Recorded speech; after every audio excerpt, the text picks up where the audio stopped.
What if, after having moved into the White House and gotten comfortable, Donald Trump refuses to check out when his term ends? Preposterous, you say.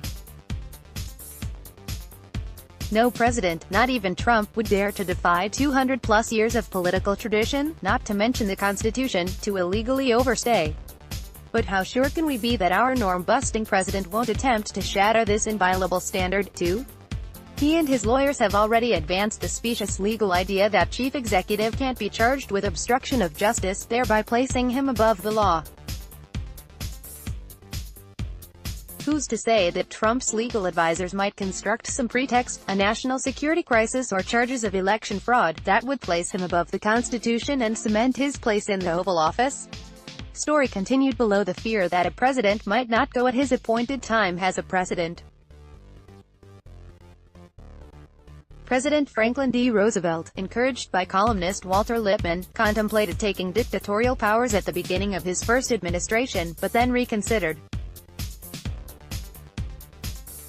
Almost a half-century ago, the prospect of impeachment and conviction sent President Richard Nixon's innate paranoia to a sub-basement of suspicion and distrust. As the lights started going out around him, he raged, he drank, and raged some more.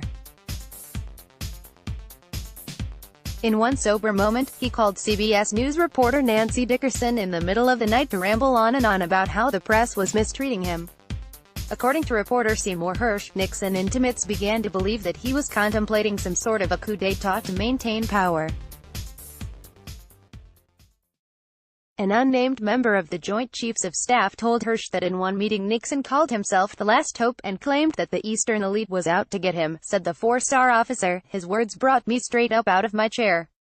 I felt the president, without the words having been said, was trying to sound us out to see if we would support him in some extra constitutional action. He was trying to find out whether in a crunch there was support to keep him in power." The four-star officer and others told Secretary of Defense James R. Schlesinger of their Nixon anxieties. Nixon had centralized military power in the White House, often cutting his previous Secretary of Defense, Melvin Laird, out of the chain of command, giving some credence to the worry that he might issue an extreme order. Schlesinger investigated what sort of countermeasure the military could take if Nixon ordered Marines or other Washington billeted troops to block his removal after impeachment and conviction. Schlesinger's overriding concern, in case of crisis did arise, was the possibility that the armed forces would follow their inherent loyalty to the commander-in-chief. Hersh wrote, "Ultimately, the specter of a Nixon coup inspired Schlesinger to instruct the Joint Chiefs of Staff to execute no White House order without his counter-signature.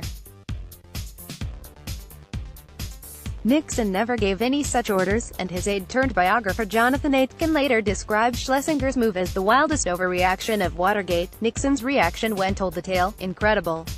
Compare Trump to Nixon. Like Nixon, Trump has sought to curry favor with the military, stacking his cabinet with generals. Former CIA Director John Brennan has called him unstable, inept, inexperienced, and unethical, and temper tantrums in public and on Twitter have branded him a hothead. Trump's current Chief of Staff, John F. Kelly, has described him as off the rails, according to Bob Woodward's book Fear, Trump in the White House. Woodward, who reported on Nixon's ouster in the final days, compares Trump's paranoia to Nixon's in his new book. Trump has repeatedly bruised the rule of law with his words and actions, so why not the Constitution? Earlier this year, when a lawful search warrant was served on his attorney, Michael Cohen, Trump said, "I just heard they broke into the office of one of my personal attorneys." This week, he claimed hyperbolically that he doesn't have an attorney general because his AG won't run the Department of Justice like a wind-up toy for him, and he called the Federal Bureau of Investigation a cancer in our country. This is strong meat. He claims that the special prosecutor's investigation, which has returned 8 guilty pleas and 1 conviction, is a witch hunt. He has used the presidential pardon to reward political allies such as Joe Arpaio and Dinesh D'Souza. They thought same law could be incorporated into the Trump coat of arms. Trump laid the groundwork for the contesting the legitimacy of the 2020 election during the 2016 campaign, blaring his distrust of the election process nonstop. They even want to try and rig the election at the polling booths, where so many cities are corrupt and voter fraud is all too common, he said. In the final debate with Hillary Clinton, he declined to say whether he would accept the results of the election, a position he was still voicing on Election Day. "I want to see what happens, you know, how it goes," Trump said. Even after winning, Trump repeatedly asserted, with no proof, that 3 to 5 million non-citizens had voted in the 2016 election, and that their illegal ballots cost him the popular vote. Once inaugurated, he impaneled his now-abandoned Presidential Advisory Commission on Election Integrity to investigate his bogus allegations.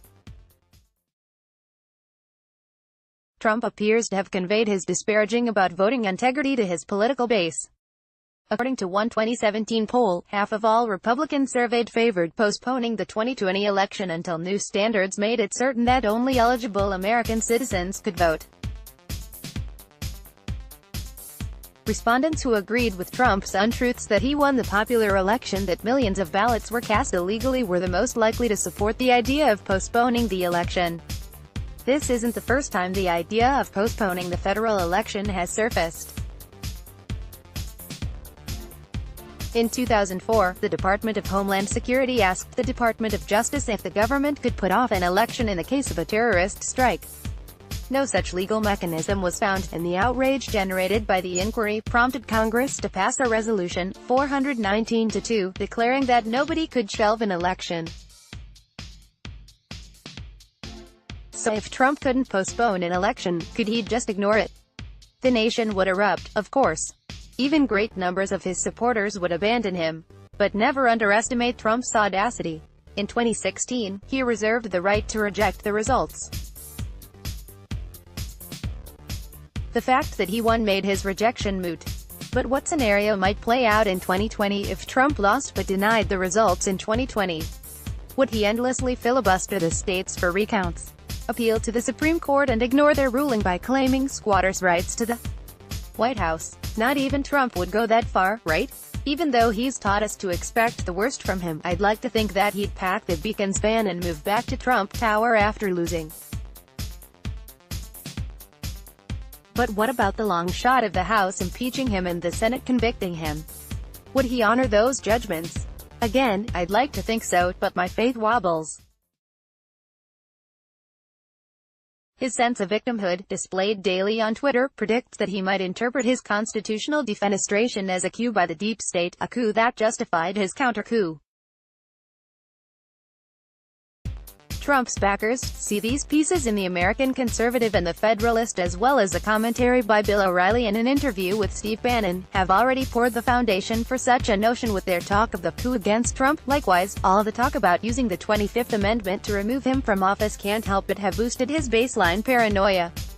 The president's cheerleading for anti-democratic authoritarians like Vladimir Putin, Rodrigo Duterte, Xi Jinping, and Abdel Fattah el-Sisi, and the mutual admiration pact he signed with North Korea's Kim Jong-un does not bode well for an orderly transition of power in 2020 or 2024 or whenever his eviction notice is served.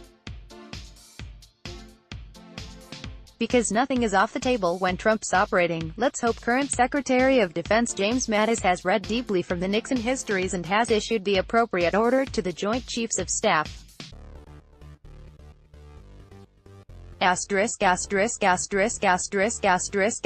Rumors circulated nationwide in the spring of 1970 that Nixon had ordered the Rand Corporation to study the feasibility of suspending the 1972 election in the case of a domestic uprising.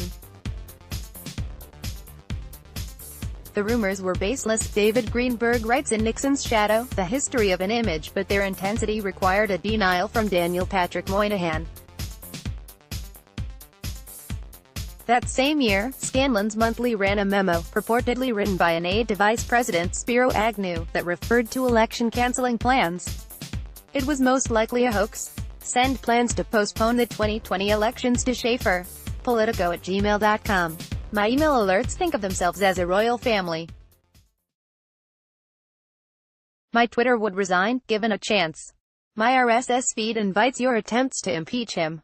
Jack Schaefer as Politico's senior media writer.